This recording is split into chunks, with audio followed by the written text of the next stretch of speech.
Μετά την ανάπλαση της κεντρικής πλατείας της Βαρυπόπης, η οποία έγινε με χρηματοδότηση του Υπουργείου Εσωτερικών και με τη βοήθεια του Υπουργού και του Γενικού Γραμματέα, προχωράμε σε μια νέα χρηματοδότηση για τη Βαρυπόπη που βγήκε από το Υπουργείο Εσωτερικών πριν λίγες μέρες. Το πρόβλημά μας ήταν η οδοπία. Η Δημοτική Αρχή χτυπήσαμε πάρα πολλές πόρτες και τελικά βρήκαμε ανταπόκριση από τον Υπουργό Εσωτερικών, τον κύριο Λιβάνιο, και από τον Γενικό Γραμματέα, τον κύριο Χιονίδη, ο οποίος πριν λίγες μέρες έβγαλε μια πρόσκληση στη Διάβγεια που δίνει χρηματοδότηση 800.000 ευρώ για οδοποιία στη Βαρυπόπη. Σας ευχαριστούμε πάρα πολύ, κύριε Χιονίδη. Να είστε καλά.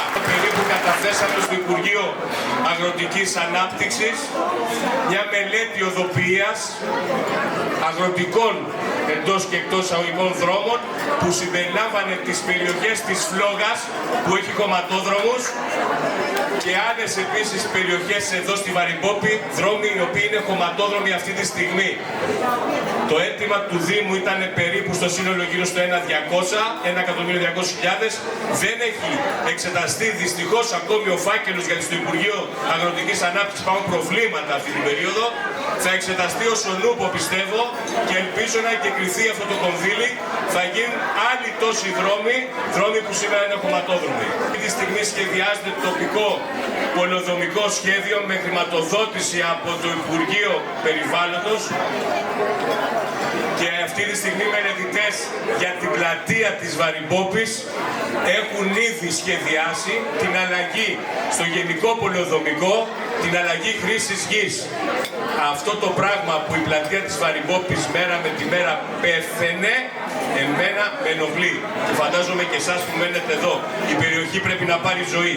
Αλλάζουμε τη χρήση γης στην πλατεία της Βαρυπόπης και όχι μόνο για να δημιουργηθούν καταστήματα, για να δημιουργηθούν επιχειρήσεις και ο τόπος να πάρει ζωή. Για τη Βαρυπόπη επίσης έχουμε να κάνουμε κάτι πάρα πολύ ακόμα σημαντικό.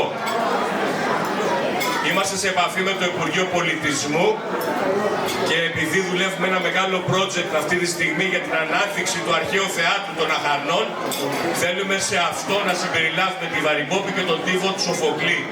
Να συνδέσουμε τους αρχαιολογικούς χώρους του Δήμου μας, ώστε να είναι επισκέψιμοι για τα παιδιά και για όλους τους ανθρώπους. Αυτό θα φέρει τουρισμό. Είναι βούληση της κυβέρνησης και του ίδιου του Πρωθυπουργού, του Κυριάκου του Μητσοτάκη, να αναπτύξει και να αξιοποιήσει τα βασιλικά κτήματα.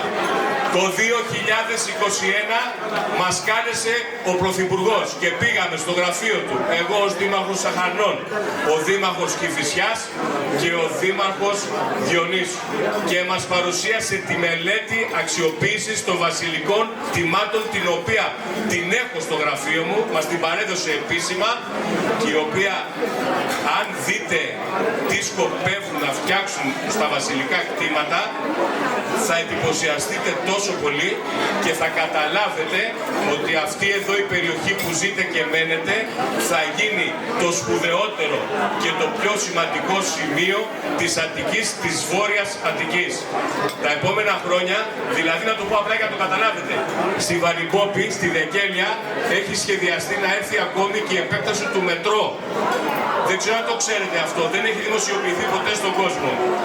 Όλα αυτά λοιπόν θα γίνουν στην περιοχή, γιατί η κυβέρνηση και ο ίδιος ο Πρωθυπουργός έχει αποφασίσει να αξιοποιήσει τα βασιλικά κτήματα, και η ζωή των βαρυποπιωτών και οι περιουσίες των βαρυποπιωτών εδώ θα εκτιναχθούν και θα πάρουν πάρα πολύ μεγάλη αξία.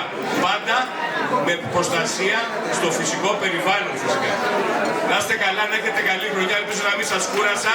Είμαστε εδώ και τώρα, όπως είπε ο Γενικός, μετά τους Ρακομακεδόνες ήρθε η ώρα της Βαρυπόπης. Να είστε καλά.